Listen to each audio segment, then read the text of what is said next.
Hello, everyone. I'm very happy to be with you today. My name is Magdala Ramirez, and I come from the Maya Mexica tradition. And I am right now at the sacred lands, or what the ancestors call the world of the enchanted flower. We are preparing for light ceremony, and there is so much of that preparation. One of the things that we need to be working, and this is what we're doing today, it is about the roof of the temple 12+1. And I want to tell you today what is the story and what it is happening and why is so important to do this work. In the ancient times, they were temples. Those temples were everywhere in the world. Those temples were in Africa, they were in Maya, in the Aztec world too, South America, in the north of the Americas, England, in so many places, India, of course, China. All these temples were about the feminine and bringing those teachings of the feminine. Those teachings of the feminine is very much of what nowadays it is called quantum physics. These women were training for priestess. These women were training to give birth to an enlightened masculine way, means the way of living. These women were so powerful because they do represent that Holy Spirit. They do represent the enlighteners of the world. If you see very, very beautiful men in the world, they all have in common something.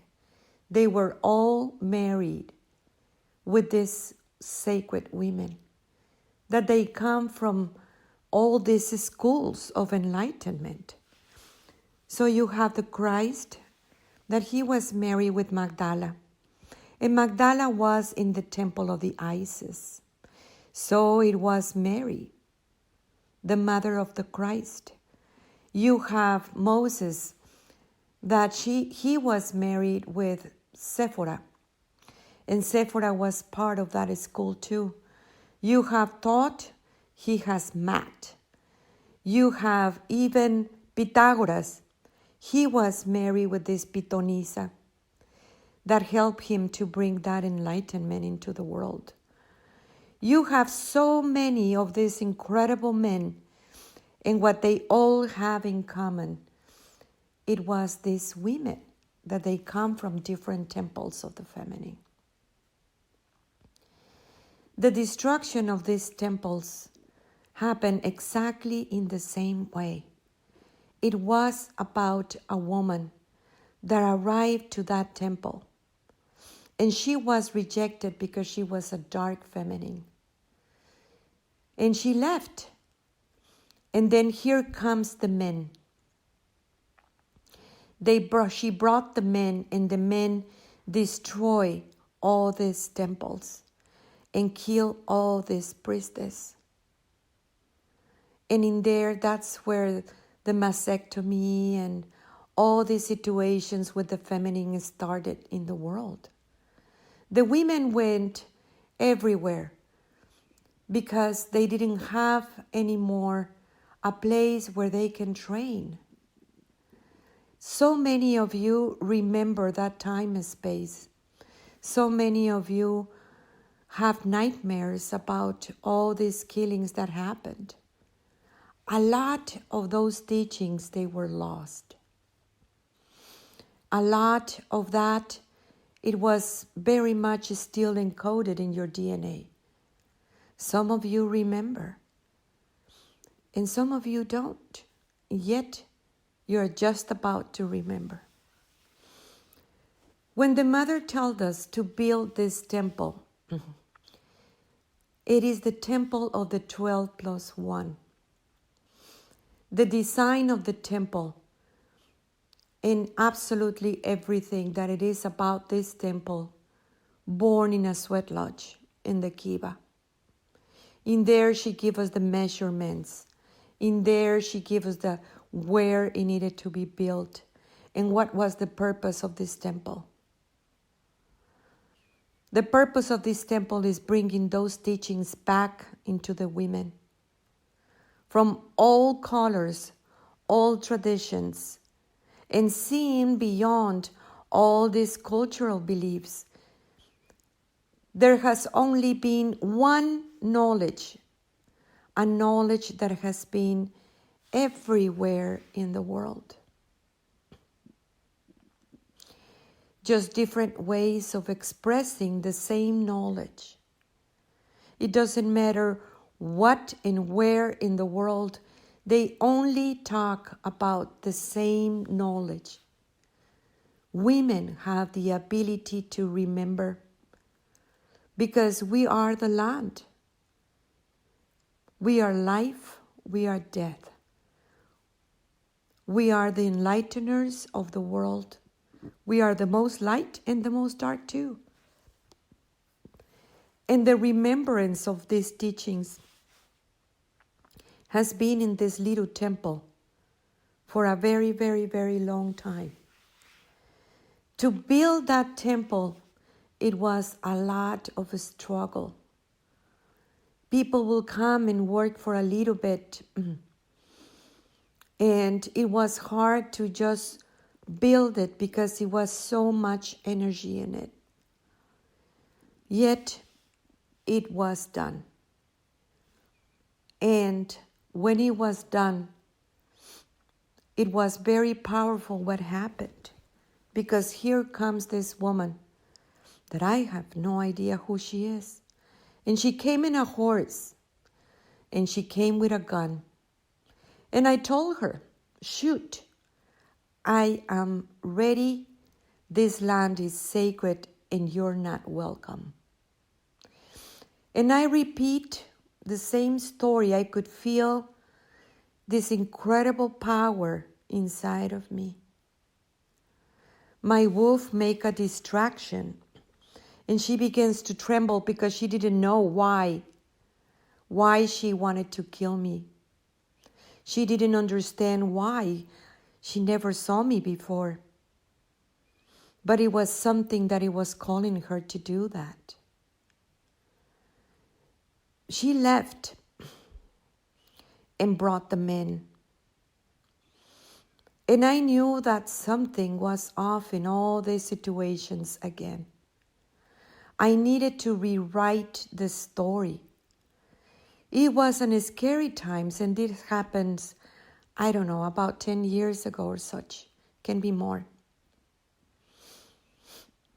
And that situation that happens, the test was for me. Do I am willing to rewrite the story and hold on into that temple and what it represents?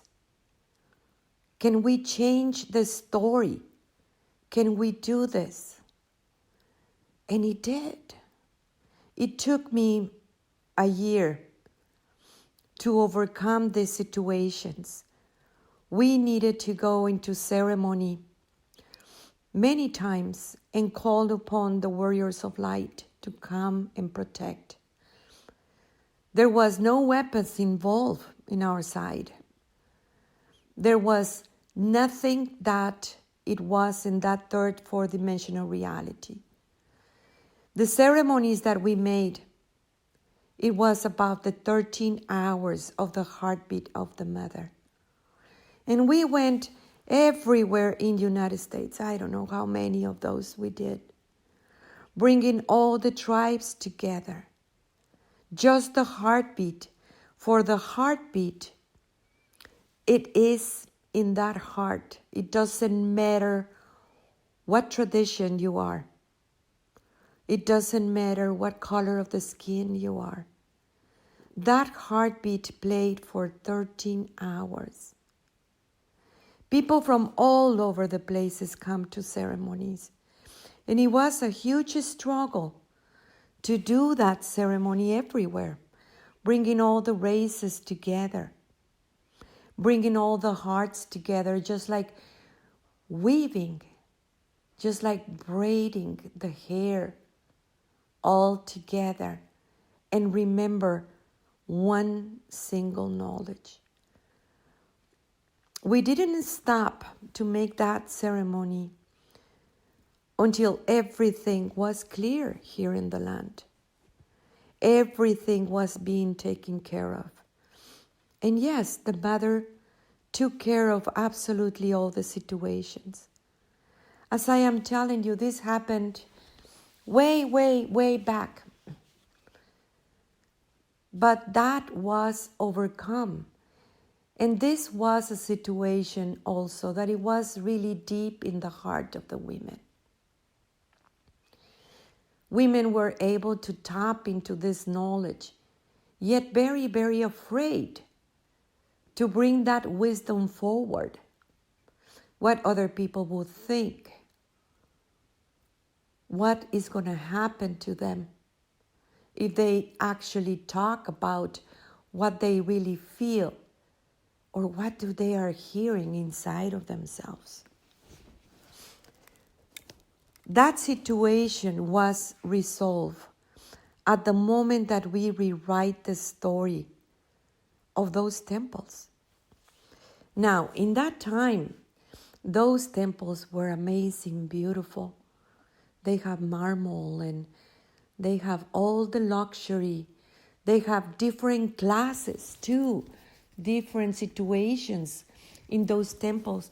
The women needed to understand that sacred dance and the power that it was in those sacred dance.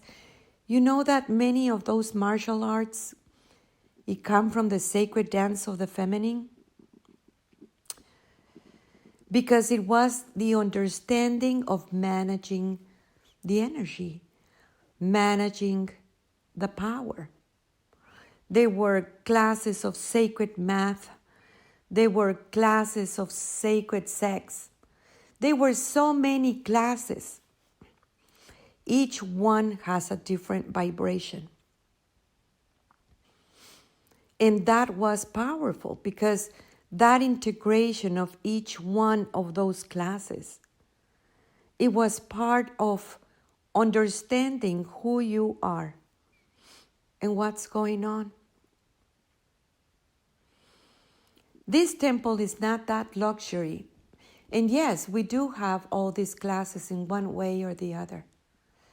Different subjects, different situations. And there is so much to do in this land. You see, this land, it is sitting on a big, big, big crystal. That crystal, it is very much communicating to everywhere in the world. We're sitting on a very, very sacred place. And this temple, it is not about the luxury, and yet is perfect. That perfection, it comes from that sacred mathematics.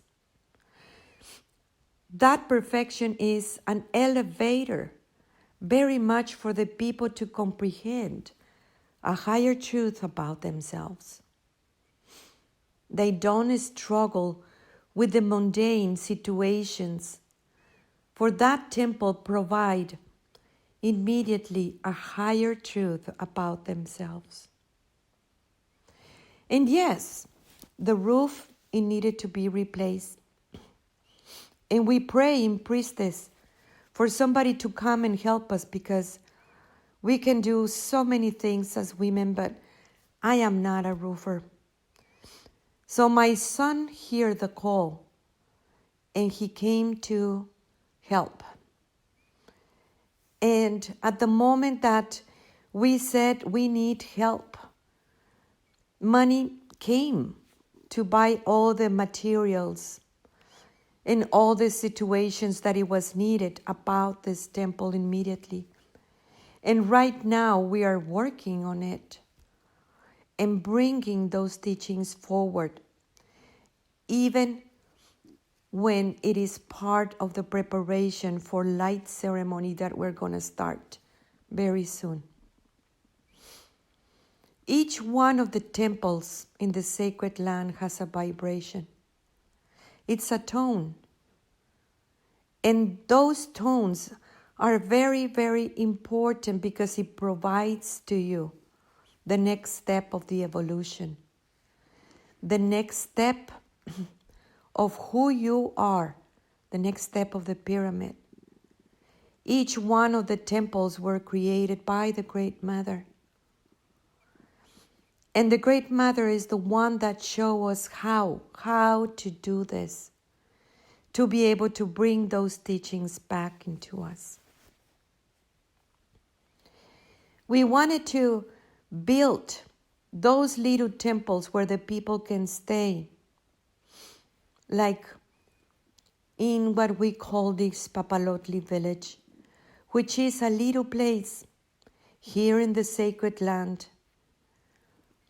And the mother says you can't create that until you finish replacing the roof of the temple 12+1. So that is being done right now. And those temples, those little temples, maybe they will come later. People is asking for donations for those temples to be built. And to be built in the ways of the mother too. The whole land, it has been consecrated by the Great Mother. Being in this land, it helps you to stay connected in who you are. And what happened. And what it is inside of you that it is so holy and so full of light. Light that you are. For your true body, it's a body of light.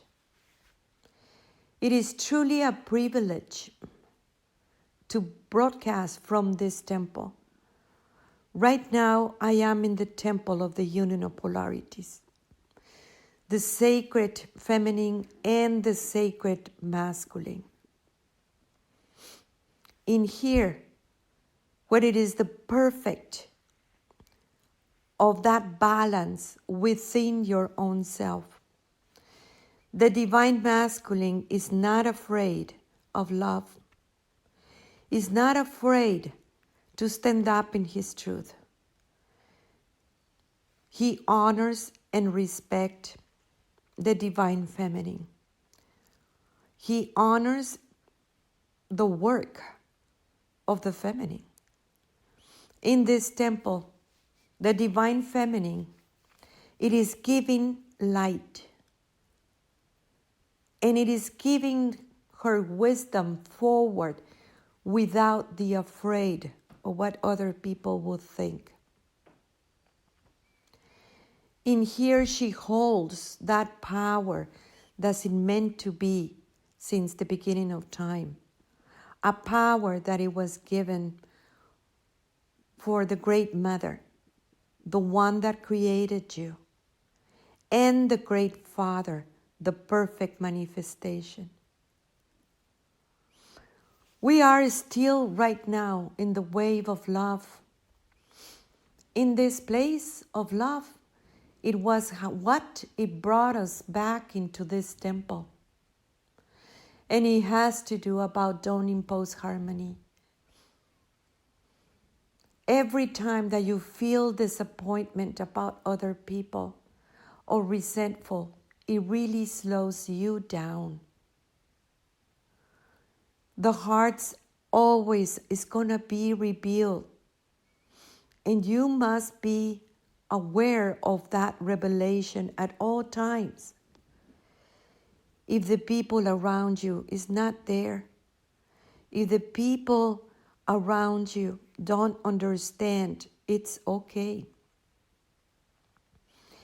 It is very, very important for you to hold your freedom.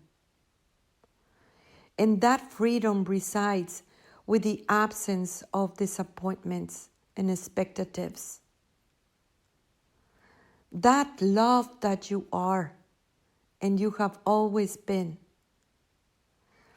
Observe how the Great Mother loves you. She always opens the doors for you, but it is up to you if you want to cross it or not. She always presents all this wisdom to you, but it is up to you if you want to bring it into manifestation.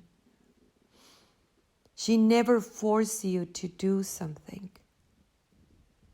She's always there, showing you the way, yet it is up to you if you can hear her or not. And you will hear her accordingly to your frequency range.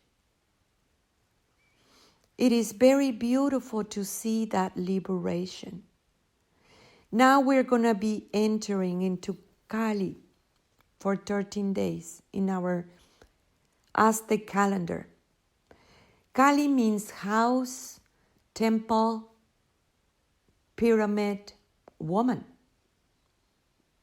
And this is very, very, very beautiful to see that, because what Kali is showing us is from that perspective of reality that you have within you, can you move into a higher perspective? Can you move through that understanding of love that you are? Can you move into this beautiful, beautiful dimension that the ancestors call the world of the enchanted flower, or the kingdom of heaven, like the Christian says and the Christ says, or the Valhalla, or the Shambhala. It has so many names in different tribes everywhere. Can you put your new creations into a higher perspective? You know, for such a long time, they told you, don't take anything personal. And then you make it everything about you. So there is these two ways. Yet there is the third one. It's not subjective, it's not objective. It is that fine line that when your choices goes for the highest good of everyone, those choices that you do, it is up to you.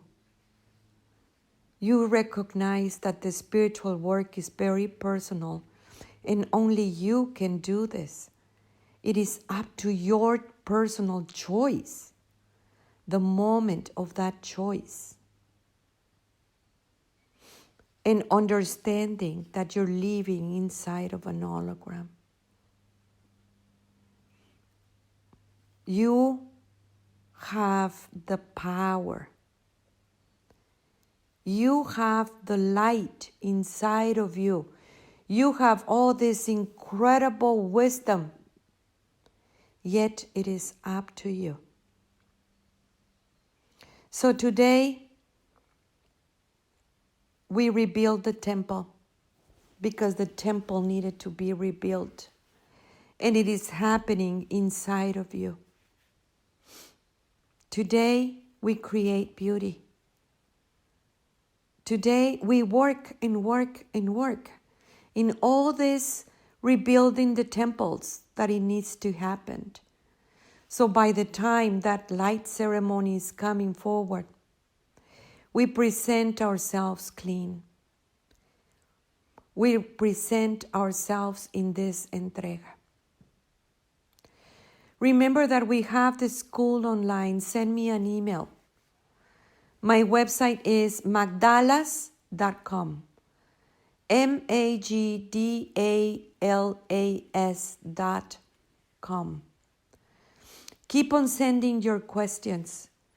Pray hard for the Divine Feminine.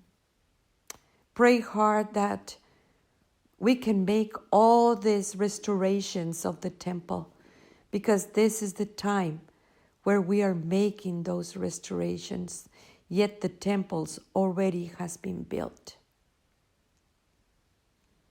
I am so thankful for your work. I love you so very much. I am you. I am Magdala. Tlatzocomate, tlatzocomate, tlatzocomate.